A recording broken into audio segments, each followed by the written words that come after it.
الحمد لله نحمده ونستعينه ونستهديه ونعوذ بالله من شرور أنفسنا ومن سيئات أعمالنا من يهده الله فلا مضل له ومن يضلله فلا هادي له أشهد أن لا إله إلا الله وحده لا شريك له وأشهد أن محمدا عبده ورسوله أما بعد. Kita sambung talaqi kitab fiqh sunnah pada muka surat yang ke-15. Muka surat 15 pada poin yang ke-10. Yang ada kitab boleh tengok, saya akan baca berdasarkan daripada kitab ni. Muka surat 15 poin yang ke-10 iaitu najisnya khamar. Khamar ni Arab.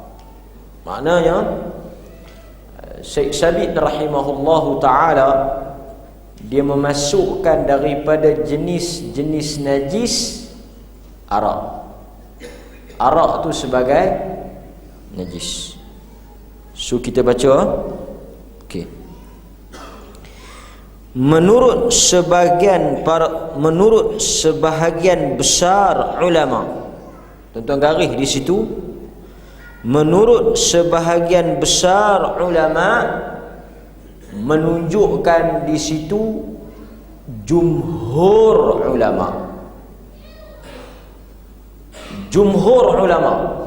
Menurut sebahagian tu dia tak sebut, dia sebut sebahagian. Di situ membawa maksud jumhur ulama. Jumhur ulama ni ataupun jumhur al-fuqaha, makna yang kata arak ni najis, jumhur. Siapa jumhur? Minal Hanafiyah. Hanafi kata najis. Wal Malikiyah, Maliki. Mazhab Hanafi kata najis, mazhab Maliki kata najis, wasyafi'iyah, dan mazhab Syafi'i, wal Hanabilah, dan juga mazhab Hanbali.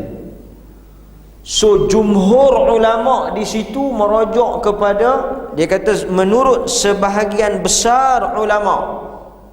Huraian dia menurut sebahagian besar ulama merujuk kepada majoriti ulama, termasuk di dalamnya keempat-empat mazhab. Maknanya semua mazhab menyebut bahawa arak ni najis, macam tai. Artinya kalau kena basuh lah. Kalau kena di baju, mocik di baju, dia macam mayat kencing, dia najis. Semua mazhab. Tetapi dia hanya sebut, Syekh Sabit hanya sebut menurut sebahagian besar. Sebab itu kita kata jumhur. Sebab apa kita kata jumhur? Jumhur ni dia lawan kepada ijma'. Jumhur majority. Majority dia ada minority. Kan? Dia ada minority. Tetapi bila kita kata ijma' ulama, dia berbeza dengan kita kata jumhur ulama.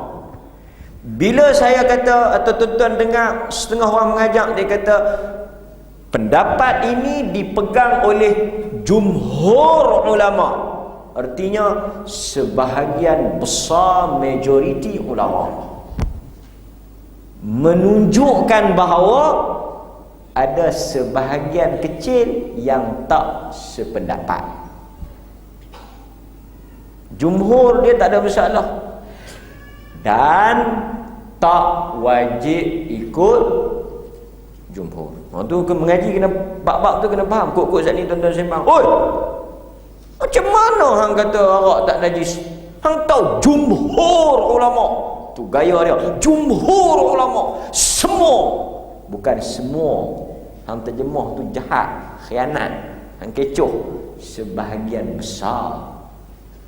Semua bukan jumhur, semua ijma'. Ijma' kita tak boleh bantah. Ijma' wajib ikut.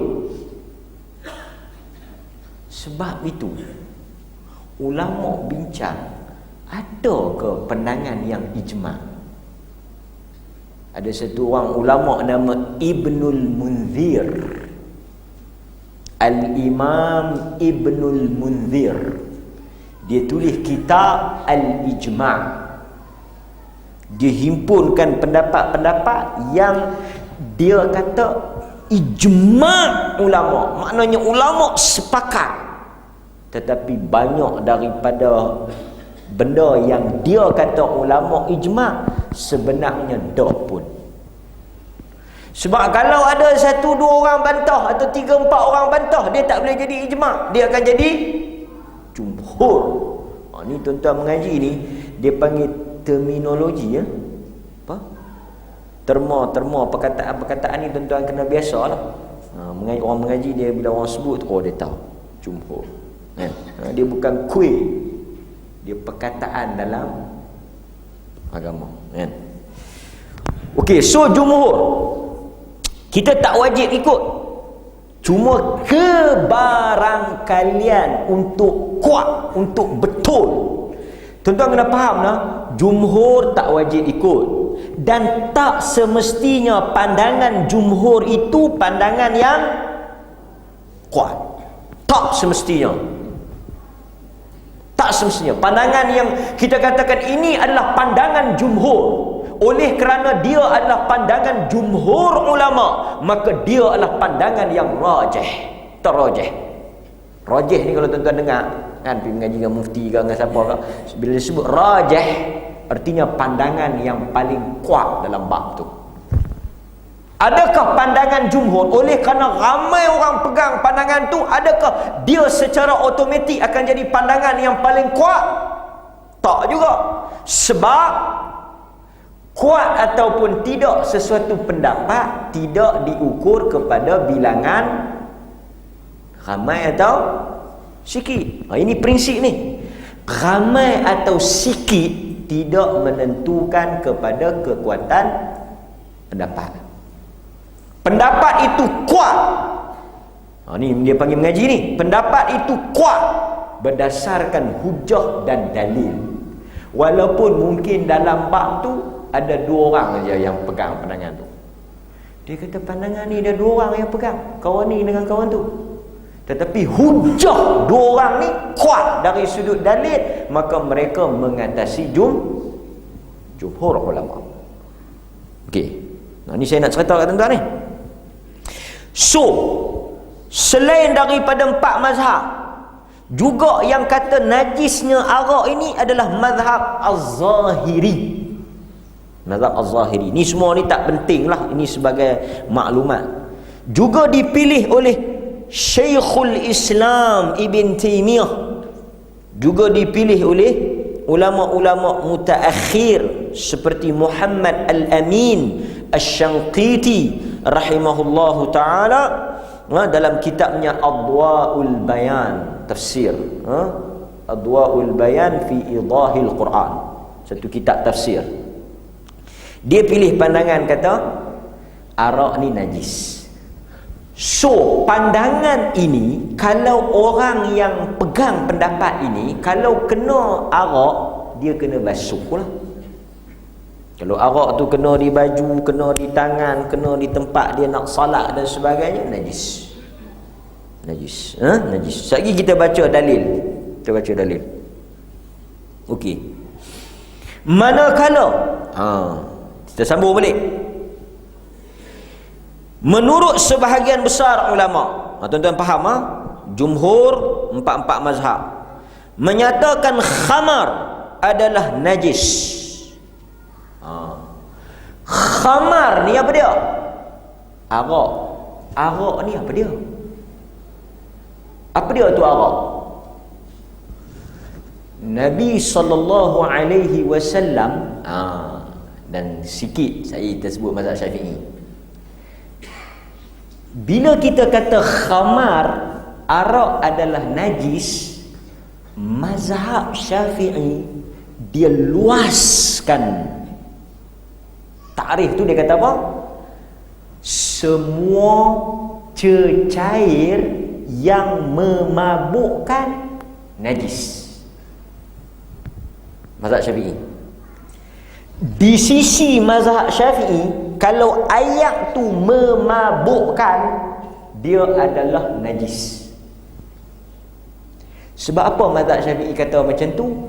Kerana Nabi sebut kullu muskir khamr, setiap yang memabukkan tu arak. Setiap yang memabukkan, apapun nama dia, apapun label dia, daripada mana pun sumber dia. Sebab arak ni kebiasaannya dia hasil daripada perahan buah anggur. Wine tu dia peram kan, dia perah tu dijadikan arak. So Nabi pernah kata arak ni daripada anggur, daripada tamar. Tapi sekarang ni orang dah tak guna anggur, orang dah tak guna tamar. Orang dah guna macam-macam cara untuk buat arak. Tapi tak apalah, yang pentingnya benda tu mabuk ataupun tidak. Kalau dia memabukkan, maka dia adalah arak. Dan apabila dia adalah arak, menurut jumhur ulama, dia adalah najis. So kalau ayak ni mabuk, ayak ni kena baju, tak sah sembahyang. Kena pergi basuh, kena pergi salin, kerana dia najis. Sebab apa dia najis? Sebab dia mabuk. Bukan kena tu mabuk, minum tu mabuk. Kena tak mabuk. Ngocek-ngocek di baju, pening.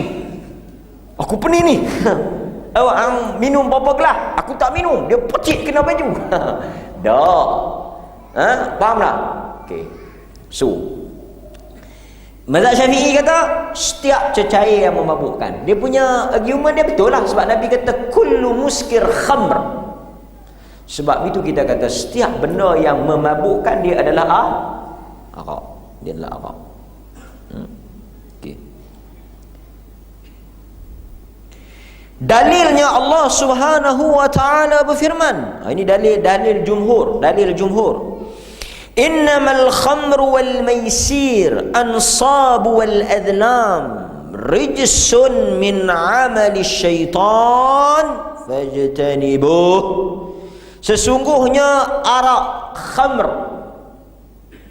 arak ni tengok Quran ajak kita sikap kita mesti adil. Yas'alunaka 'anil khamr, mereka bertanya kepada engkau wahai Muhammad tentang arak. Katakan kepada mereka arak itu ada manfaatnya dan ada buruknya. Quran sebut. Katakan kepada mereka wahai Muhammad, arak itu ada manfaatnya dan ada mudaratnya. Cuma Quran kata mudarat dia itu lebih besar. Akbaru min naf'ihima. Mudarat dia tu lebih besar daripada manfaat dia. Tapi Quran tak menafikan dia ada manfaat. Cuma Al-Imam Al-Qurtubi rahimahullahu ta'ala ketika dia menafsirkan di mana manfaat yang Quran sebut tu, manfaat dari sudut untung dunia, maknanya meniaga arak ni memang untung, manfaat tu. Sebab dari sudut hakikatnya dia tak ada manfaat. Tapi kita pun tak boleh menafikan arak ni sebenarnya dia memang ada manfaat dari sudut perubatan. Tapi memang Quran mention benda tu. Okey. Bila Quran kata manfaat pun ada, mudarat pun ada, tapi mudarat dia lebih besar daripada manfaat, maka haram arak tu. Kaedah apa? sesuatu benda walaupun dia ada manfaat, dia ada baik dia, tapi kalau mudarat dia besar, hukum dia haram. Tak kira lah benda apa pun, dia jadi kaedah. Apabila ada sesuatu benda itu, dia panggil apa tau? Daf'ul masyaqqah aula min jalbil maslahah atau masalih. Ni kaedah. Kita tolak yang buruk itu lebih wajib, lebih utama daripada kita ambil manfaatnya. Manfaat ada, kebaikan ada, keuntungan ada, bagus dia ada, tapi mudarat dia lebih besar, haram. Kita tak boleh beralasan dia dah benda baik, dia dah bagus. Kan? Faham? Okey. Tu huraian sikitlah. So Allah sebut dalam ayat ini arak, judi, maisir, ansab, berhala, azlam, tilik nasib, rijsun. Perkataan rijsun tu apa? Najis. So perkataan rijsun dijadikan dalil bahawa arak tu najis, pasal Quran kata rijsun. Nampak? Okey. Kemudian kita sambung. Namun begitu, kata Syed Sabit, sebahagian golongan ni dia tak sebut siapa dia. Di antara sebahagian ni makna pok ni lah. Tadi dia kata pok yang pertama kata najis, pok yang kedua ni yang kata tak najis lah. Maknanya mereka ni siapa dia? Minority, sebahagian kecil. Tak najis, bukan tak.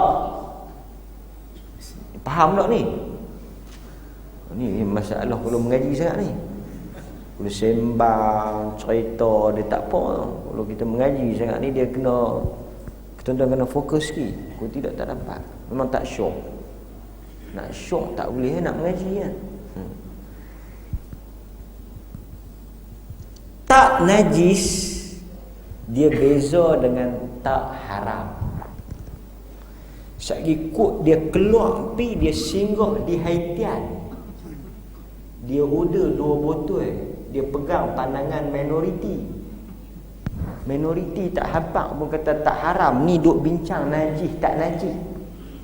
Jangan main-main. Kita duk dapat feedback, kita cerita lain, dia tangkap kot lain, pasal dia macam kita kata hujung-hujung angin ni dia bawa main. Kita duk bincang ni tak najis. Haram tu tak khilaf. Yang tu ijma'. Arak ni haram minum, ijma'. Tapi kalau kena di kain plekat najis ke tak, yang tu tak ijma'. Jadi kalau satu orang minum langgar, lepas tu siapa langgar? Berlaku khilaf di kalangan para fuqaha dalam bab ini. Jumhur kata haram, sebahagian minoriti kata tak haram. Tetapi jumhur pun kita kan boleh pegang, sebab dia bukan ijma'. Dia pergi ulah tang tu. Dia miss sikit dia. Tang kita duk bincang najis. Sebab kita kata dah awal tu, tak semua benda yang haram makan najis. Tuan-tuan faham tak? Ni boleh makan? Boleh makan? Makan apa orang ni haji nampak apa dia ni kenyang pelik tokok laptop. Tak tahu makan apa, mau makan lah tokok laptop ni. Haram makan, tapi adakah dia najis? Dia tak najis. Nampak? So sebahagian kecil yang kata tak najis dinisbahkan kepada siapa? Kepada Rabi'ah bin Abdurrahman. Siapa dia Rabi'ah? Rabi'ah ni tok guru Imam Malik. Rabi'ah bin Abdurrahman. Laits ibn Sa'ad Al-Imam Al-Muzani. Ini satu kejutan. Al-Imam Al-Muzani. Sebab apa Al-Imam Al-Muzani ni kejutan? Kerana dia murid kepada Asy-Syafi'i. Kerana kata, sehingga Al-Imam Syafi'i bila sampai kepada Al-Imam Al-Muzani ni, dia kata apa? Muzani nasir madhab. Muzani ni pembela mazhab aku. Muzani, dia ada 2, 3, 4 orang anak murid Imam Syafi'i yang jago. Al-Buwaiti, ni nama anak murid Syafi'i. Muzani, kan? Dia ada Mukhtasar Muzani. Ni semua jago-jago dalam mazhab. Tapi dia dalam bab ini berbeza dengan mazhab dia. Dia kata tak najis. Demikian juga dipilih oleh Al-Imam As-San'ani, juga dipilih oleh Asy-Syaukani. Al-Imam Asy-Syaukani, siapa yang biasa baca kitab dia yang terkenal, Nailul Awtar, Nailul Awtar. Syaukani kata tak najis. So oleh kerana depa ni kata tak najis, maka dia tak jadi ijma'. Untuk pandangan yang kedua ni, kalau mercik, kena baju, kena tangan, kena seluar, kena kain, kena tempat semayang, tak menjejaskan ibadah. Tak menjejaskan ibadah. So kita pergi kepada perbahasan dalil. So bila Syekh Sabit kata, Syekh Sabit kata, mari kita bincang. Kita baca dulu Syekh Sabit, saya kita ulas. Menurut mereka ini, kenajisan yang disinggung di dalam ayat di atas adalah najis maknawi. Najis apa pula dah ni?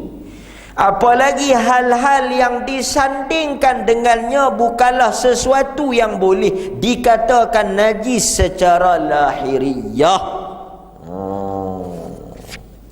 Itu dia kan. Berhala-berhala adalah najis maknawi, tetapi bukan bererti sesuatu yang najis untuk menyentuhnya. Hal ini didukung oleh pemaknaan ayat bahawa hal itu merupakan amalan setan yang dapat menimbulkan permusuhan dan kebencian, menghalangi seseorang untuk mengingat Allah dan melaksanakan salat. Mari kita ulah. Jumhur ulama kata benda ni najis sebab Tuhan kata najis. Ayat Quran kata rijsun ni najis.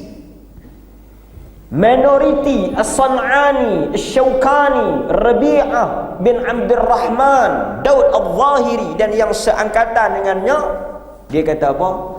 Macam mana kita nak kata najis? Yang ni dia bukan benda tu najis, tetapi dia maknawi, maknanya dari sudut sebutan tu najis. Seperti macam orang Melayu kata dadah najis.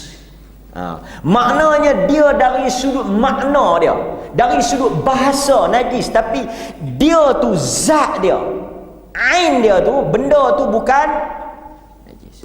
Sebab ni hujah minoriti ni. Sebab dia kata Allah sebut dalam ayat tu bukan arak saja. Allah sebut apa? Maisir, judi. Ansar, tok kong. Tenung nasib. Soalan dia, benda yang lain daripada arak ni najis tak? Ni tuan-tuan pi ke pasar raya, tuan-tuan ada nampak mereka jual tok kong Cina perut boroi tu, tuan-tuan pi pegang. Ui, lincin no, pegang perut dia, pegang tangan dia. Najis tak? Najis ke tidak? Najis. Tapi ayat ni dia pasal tu dia kata disandingkan, disebut bahawa arak, tok kong, tenung nasib, tuan-tuan pegang judi, tuan-tuan pegang dadu, tua ekor. Ada orang semayang tua ekor penuh dipakai, rokok jatuh duk ikat getah, magnum, toto, kuda tu ikat sebekah, Rokok-rokok subhanallah. Tu dia jatuh segetui, ikat, ambil buh balik, baru lepas daripada tikar mekok main semayang. Yang tu nak kena pasal dibawa dalam semayang. Najis tak? Tu kad nombor ekor tu najis tak? Tak najis. So sebab itu minoriti kata ini hanyalah majas, ini hanyalah sebagai satu kiasan bahawa benda itu najis dari sudut perbuatan dia, tapi bukan benda tu najis. Tapi jumhur jawab balik. Jumhur pun bukan leka-leka. Jumhur kata dalam kaedah, ni kaedah pula dia panggil, hendaklah kita pakai makna ihmalul kalam. Macam ni lah. Okay. Arak, tokong, judi, tenung nasib ni, hak tiga ni nak kata dia najis tak boleh. Pasal tokong buat daripada batu. Judi nak najis tak mana dia pakai kad, pakai batu, pakai dadu. Tenung nasib pakai burung, kadang-kadang pakai kertas, pakai ni. Tak najis lah, benda tu tak najis. Okey, tak apa. Tapi arak ni boleh tak nak kata najis? Arak ni masih boleh lagi nak, dia panggil ihmalul kalam, boleh lagi nak guna kata najis. Maka kita kena guna juga. Kalau ada tak ruang-ruang nak kata dia tu najis? Ada. Pasal dia cecair. Hak tokong tu nak kata najis, guna batu. Batu tak najis. Oh, ini dia agak teknikal sikit lah. Menunjukkan bahawa selagi mana ada ruang sesuatu benda itu untuk dikatakan najis, boleh diguna pakai najis ke atasnya, kena kata najis. Tu jumhur punya argument balik. Kemudian jumhur kata kalau tak najis, kenapa Allah Subhanahu wa taala sebut fajtanibu, jauhilah. Minoriti jawab balik, dia kata apa? Banyak dalam Quran yang Allah kata fajtanibu tapi tak najis. Fajtanibu ni makna jauhilah. Banyak juga dalam Quran yang Allah kata jauhilah, tapi benda yang disuruh jauh tu bukan najis. Jadi nak kata jauhilah tu sebagai dilalah, sebagai petunjuk kata arak tu najis, tak sarih, tak jelas. Dan kita nak kata satu-satu tu najis, dia kena dalil tu sahih dan dia, tuan-tuan kena ingat dua perkataan. Nak jadi hukum dia kena sahih dan sarih. Sahih makna betul lah hadis tu Nabi kata. Sarih benda tu jelas. Tapi kalau benda tu tak jelas, ada 2-3 kemungkinan, ada 2-3 tafsiran, ada 2-3 makna, dia tak boleh jadi hujah untuk nak menghalal atau mengharam atau menajiskan sesuatu. Tu dia punya perbahasan dia tu. So ayat innamal khamru wal maisir, sesungguhnya arak, judi, tenung nasib, berhala najis, jauhilah. Dalil itu sahih. Pasal apa sahih? Pasal ayat Quran. Mujuk Haji Gani jawab. Kalau dia pasal Quran, dia sahih pasal Quran. Tetapi dia tidak sarih. Mau ingat perkataan-perkataan ni, mau ingat. Pasal bukan saya saja guna. Mana-mana ustaz yang mengajak pun guna. Dia kata ustaz saya duk mengajak tak guna. Tu dia pergi sembang muhum, bukan dia mengajak. Dia pergi sembang muhum. Kalau duk pergi mengaji tak pernah dengar. Saya duk mengaji banyak dah ustaz, tak pernah dengar soreh. Lepas tu hang dengar apa? Saya dengar cerita ayam naik kot laut, ikan tiba-tiba terbang kot nu pokok ni, cerita kau nu mengata kau ni sikit. Memang hang tak dengar. Soreh maknanya hadis tu sahih, tapi dia tak jelas. Tak jelas apa? Tak jelas Tuhan nak kata najis tu arak tu najis. So bila dia tak sarih, dia tak boleh jadi hukum yang qat'i, hukum yang putus. Pasal itu berlaku khilaf. Pasal apa babi orang tak khilaf? Pasal apa haram makan babi? Tak ada khilaf. Tuan-tuan tak pernah dengar berlaku khilaf tentang hukum makan babi. Ada kata boleh, ada kata tak boleh. Pernah tuan-tuan dengar? Pasal apa tak pernah dengar khilaf? Kerana dia sahih dan sarih. Pasal apa sarih? Tuan-tuan dengar ayat haram babi. Hurrimat alaikum maitat waddam wal lahm khinzir. Diharamkan. Nak kono kok mana lagi? Nak tak bahasa tu, nak tak soreh lagu mana lagi? Diharamkan. Diharamkan tu boleh tuan-tuan tafsir lain pada makna diharamkan. Diharamkan ni kita boleh faham kata kalau mahal, kalau murah halal. Boleh tafsir tu. Dak, kalau boleh tafsir macam tu, dia tak jadi soreh dah. Sebab bila wujudnya tafsiran, tuan-tuan, bila wujudnya orang boleh faham, dia punya zanni, bila orang boleh faham lain, maka dia tak jelas. Tuan-tuan pergi satu tempat, ada signboard kangat, dia buat arrow belah kanan, yang tu sahih dan sarih, jelas, terang dan sahih. Tak ada khilaf dalam kereta tu. Kena kok mana? Ijma' kanan. Pasal apa kanan? Dalil jelas. Kangat siap perkataan dan signboard JKR, bukan signboard coking orang pergi bubuh. Itu sahih kan? Kemudian ada arrow tu dia panggil sarih. Tiba-tiba tuan-tuan pi ni nak bagi faham juga. Pi signboard ada kangat, arrow tu dia ada putih sikit tang hujung kena angin, maka signboard tu sahih, tetapi petunjuk sudah tidak sah. So bila tanya nak kono mana, khilaf. Sahih khilaf.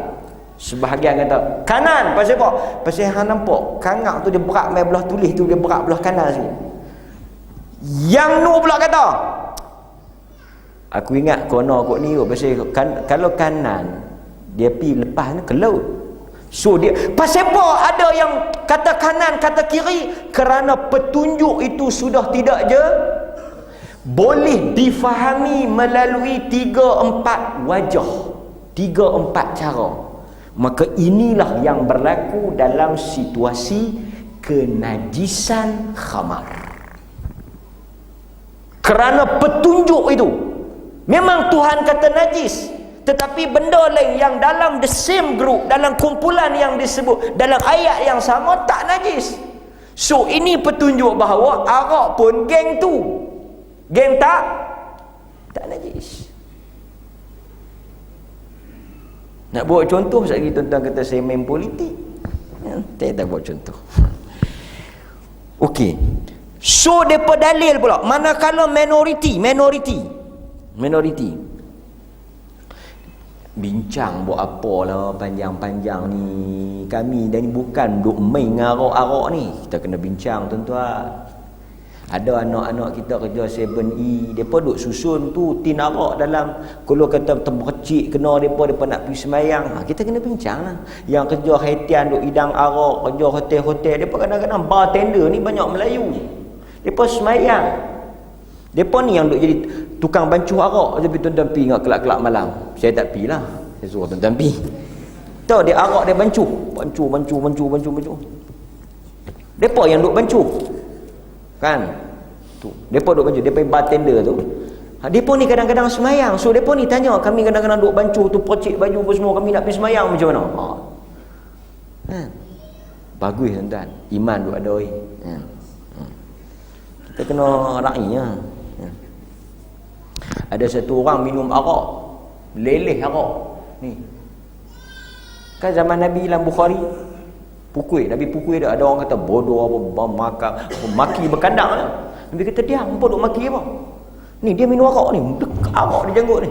Kaki botol. Nabi kata sesungguhnya hampa tak tahu betapa dalamnya dia sayang pada Allah dan Rasul. Saya tahu teringat hadis ni bila saya teringat hadis ni, bila saya tengok TV3. Bila saya tengok TV3, saya teringat hadis Abdullah Himar ni, hok minum arak. Nabi kata kat dia, hampa tak tahu dia sayang Allah dan Rasul. Apa kaitannya bila saya pergi tengok yang duk demo pertahan kalimah Allah? Allahu Akbar. Kita tengok Allahu Akbar. Tuan-tuan tengok tak? Yang pergi duk buat laporan polis, yang pergi duk demo pertahan kalimah Allah tu, kita tengok pun Allahu Akbar. Dengan seluar jin, dengan perempuan dia, Allahu Akbar. Dengan perempuan tangan bunyi, dengan ketak, dengan apa semua. Tapi pertahankan. Mungkin mereka ni cinta pada Allah dan Rasul. Tak apa, biar-biar mereka. Itu cara mereka kan. Mana tahu Allah Ta'ala terima. Okey. So, balik pada tajuk kita. Minoriti ni pula, dia bawakan dalil. Dia bawa dalil. Dia kata apa? Dia bawa dalil, dia kata sesungguhnya apabila turunnya arak, ni dalil minoriti, bila turunnya arak, para sahabah radhiyallahu anhum araqu al-kham fi turuqat al-Madinah wa lam yanhahum an-nabi sallallahu alaihi wasallam an zalik walau kana an-najasah lanahahum an dhalik kama yanha 'anit takhalli fit turuqat. Dia kata apa? Dia kata bila turunnya arak ni, haram arak. Apa sahabat buat? Araku piduk tuang fi turuqat di jalan-jalan di Madinah. Kalaulah arak ni najis, tentulah Nabi larang sahabat juruh tuang arak di jalan, sebab sekali orang lalu kena. Nabi tak larang. Nampak depa duk tuang, nampak depa duk pecahkan guri-guri arak tu, Nabi tak larang. Sebab Nabi pernah larang berak tengah jalan. Ittaqu al-la'anain, takutlah kamu dilaknat orang yang berak di tempat orang yang duduk berteduh di tengah jalan. Pasal pun Nabi tak bagi berak tengah jalan, sebab sekali kena orang najis, taik tu najis. Tapi pasal pun Nabi tak larang arak. Kalau arak najis, patut kena larang sama. Macam mana tak boleh berak tengah jalan, macam tu tak boleh tuang arak di agak-agak. Tuan-tuan, jumhur jawab apa? Jumhur jawab apa? Macam mana jumhur faham hadis ni? Minoriti kata tengok tuang tengah jalan. Kalau kata najis tak boleh tuang tengah jalan, saya mocek orang. Jumhur jawab,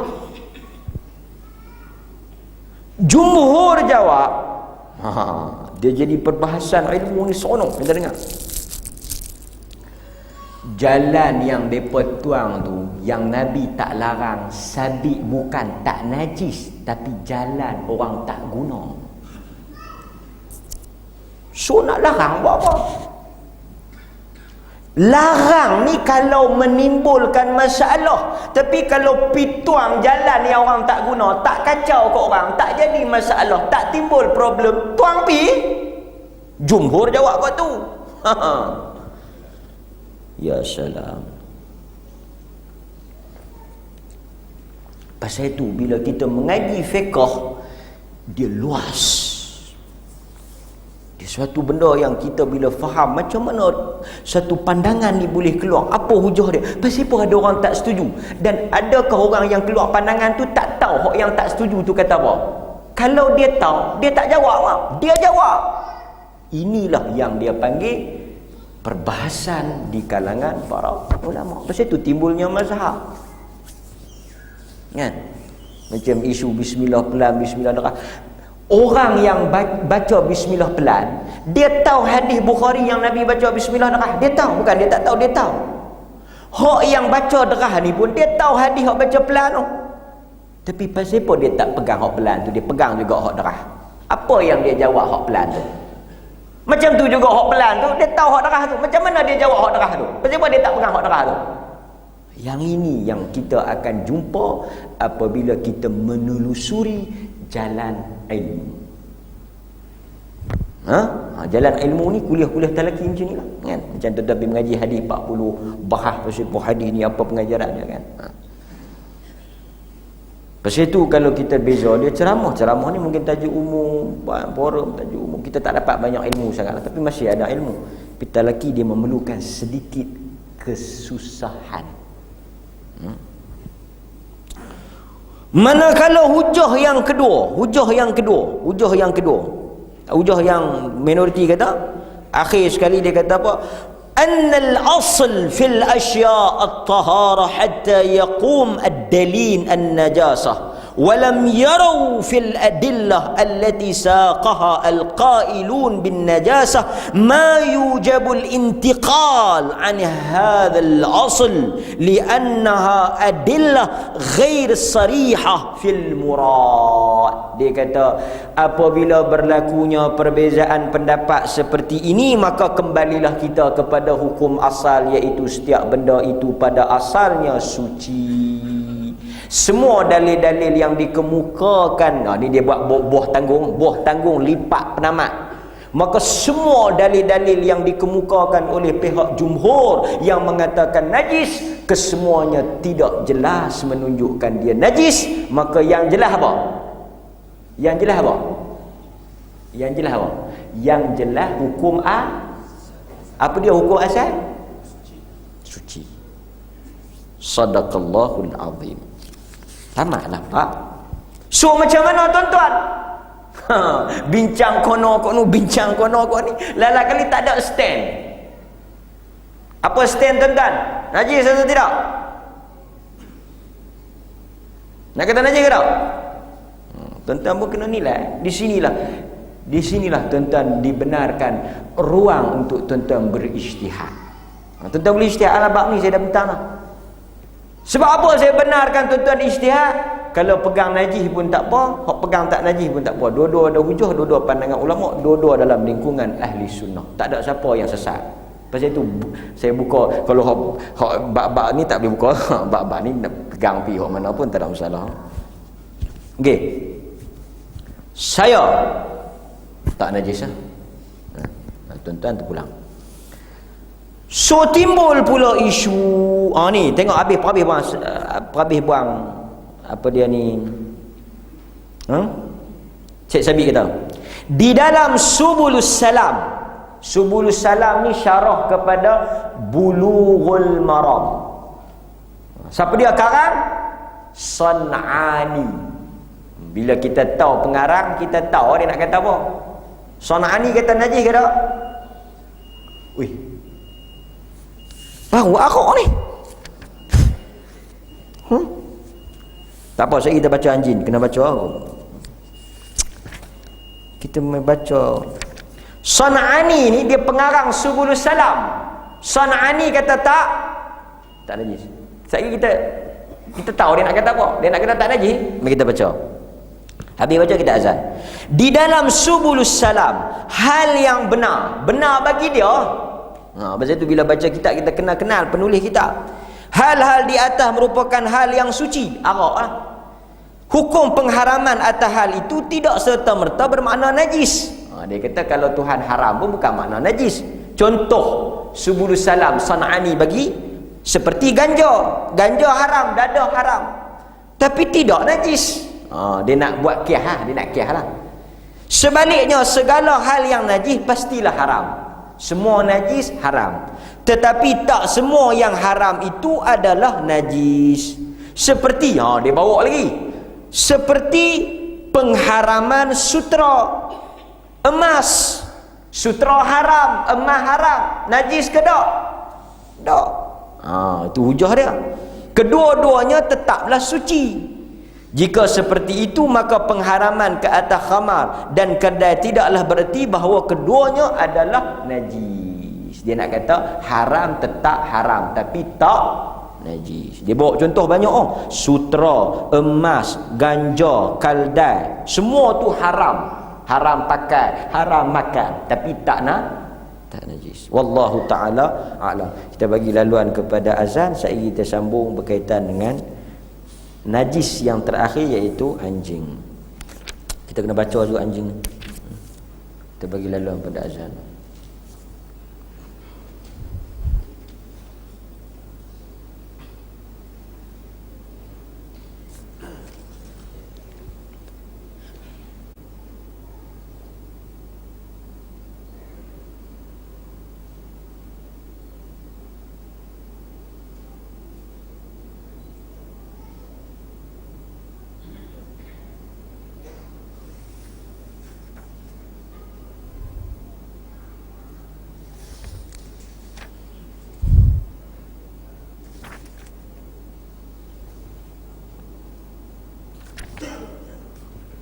Okey.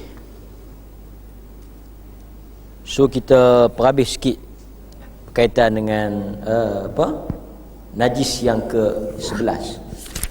Lepas tu habis Lepas tu habis sebab najis kan. Betul. Kita perhabis sikit Ada lagi kita berhenti. Kalau tak ada lagi kita berhenti. Kita dah. Najis yang terakhir anjing. Anjing.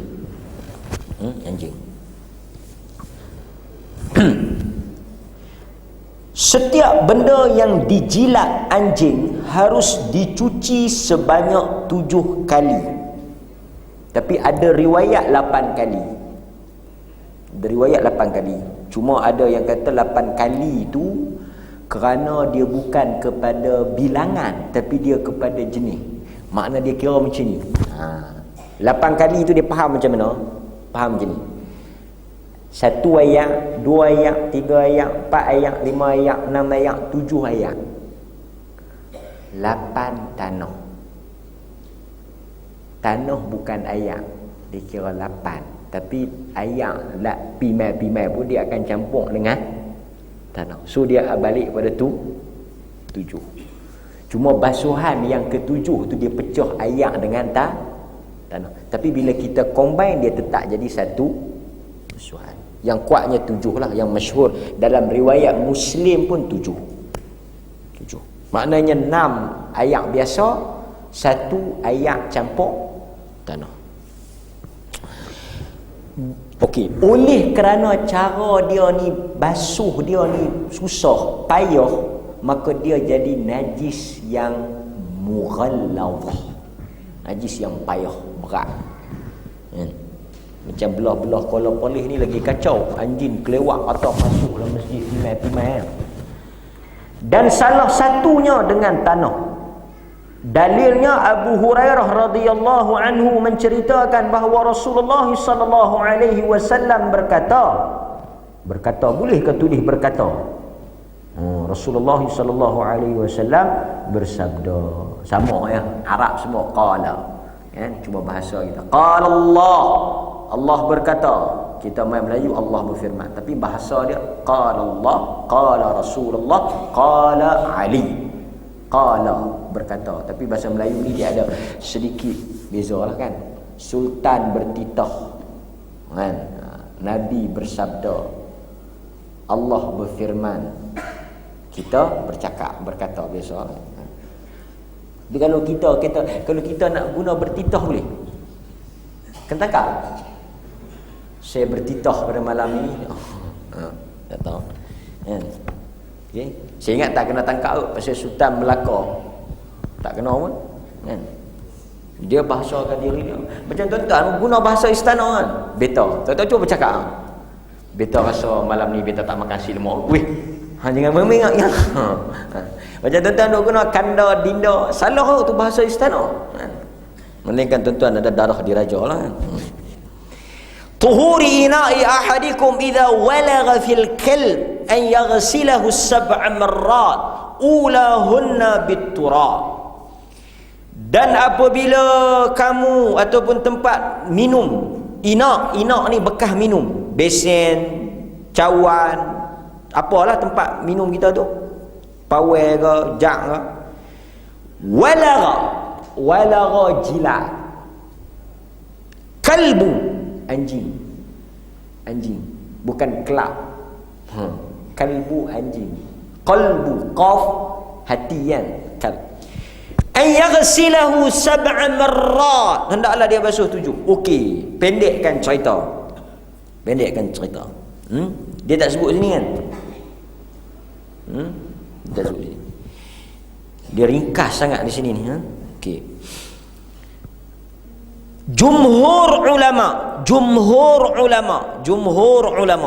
tak payah ulah dah, faham dah. Jumhur ulama mengatakan bahawa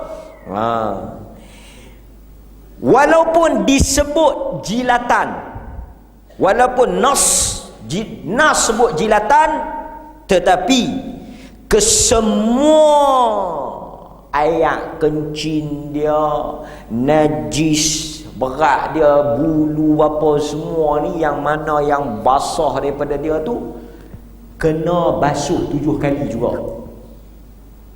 Contoh, anjing tak jilat tapi dia pancut kencing, nak juruh biasa ke atau nak kena samak 7 kali? Jumhur kata kena samak. Dia berak ke, dia kencing ke, dia badan basah mai duk bergulin ke, dia mai jilat ke, walaupun disebut jilat tetapi Nabi maksudkan semua. Maknanya kalau dia tak jilat, dia pancut pun kena. Ngocek ayat kencing dia pun kena samak. Tak padan juruh saja. Pasal itu yang mereka samak troli tu kan. Dah kita duk tunggu Giant, kita nak masuk tender, dapat tangkap dia Cina muat anjing, kita dulu masuk nak pergi samak kan. Mereka tak 300 satu troli, kita buh 30 je. Bukan nak samak pun burung je. Okey, ini pandangan jumhur. Tetapi pandangan jumhur ini dibantah oleh mazhab Az-Zahiri seperti Ibnu Hazmin dan juga disokong oleh Al-Imam An-Nawawi. Disokong oleh Al-Imam An-Nawawi. Apa dia? Depa ni apa dia pula?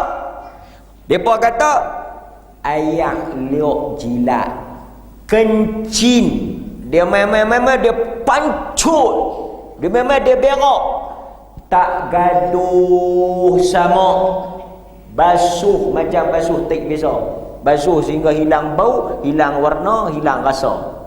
Juruh, ambil air, ambil paip, pocik, tak gaduh buah air tanah. Pasal apa? Air tanah tu untuk jilat. Yang ni bukan dia jilat, dia pancut. Tu beza. Jadi kalau kita pegang mazhab Zahiri, Ibnu Hazmin dan juga An-Nawawi Asy-Syafi'i, kalau kata sungguh dia pancut atau dia naik atas troli tu, ambil air, spray lah. Hilang dia punya sifat, bulu ke kencing dia, apa bau-bau dia, tak ada. Tapi kalau pegang jumhur memang kena sama.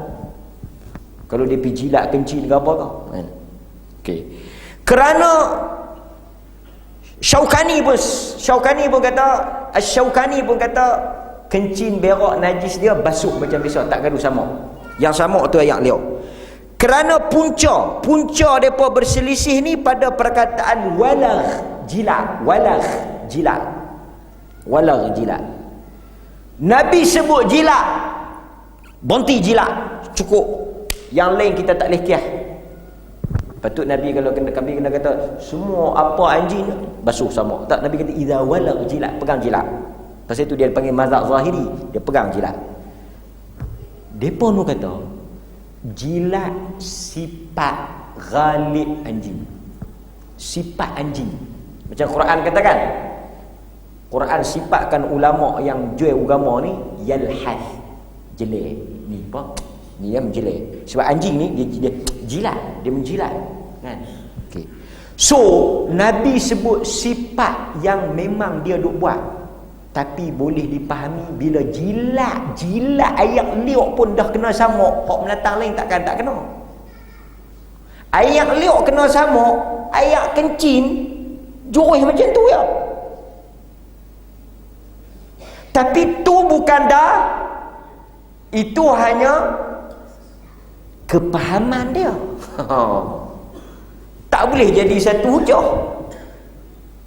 Nampak? So terpulang. Cuma dalam bab ni saya kata pandangan yang paling selamat, bukan paling kuat, paling selamat jumhur. Ahwa paling selamat. Dia jilat pun kita sama, dia pencin pun kita sama, dia berak pun kita sama. Paling selamat. Tapi dia tak kuat. Sebab apa? Boleh pegang juga hak jilat tadi. Okey.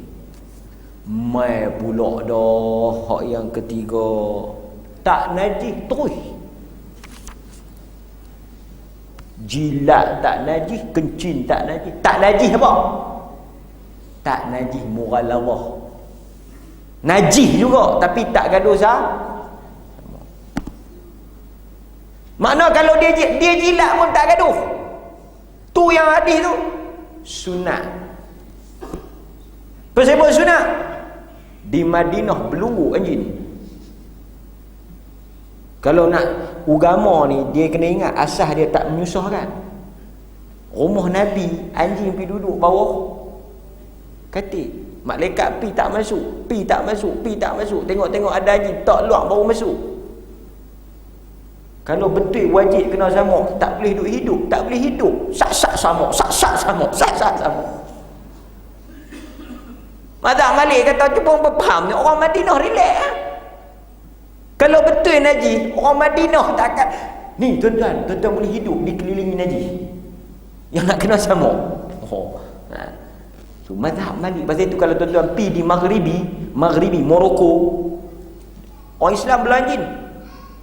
Pasal dia bagi depa dia bukan Morocco belanjin, Arab Maliki belanjin. Pasal bagi depa dia bukan najis murat, tak gaduh sama tu sunat. So dia ada 3 pendapat lah. Pasal itu Syed Sabiq masukkan ni kerana Syed Sabiq pegang jumhur. Okey. Timbul pula isu kalau kering tak ada apa.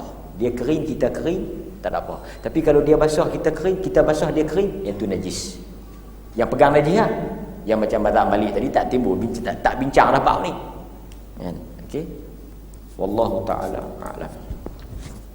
So itu perbahasan kita pada malam ni. Tak payah buka soalan kot no. Buka soalan jadi lagi panjang kan.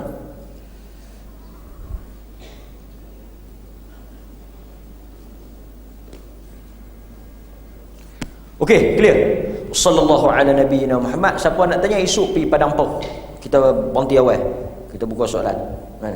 Ada banyak soalan masuk mai. Saya himpun di surah kita jawab. Kalau dia awak lah pun tak sesuai kan. Assalamualaikum warahmatullahi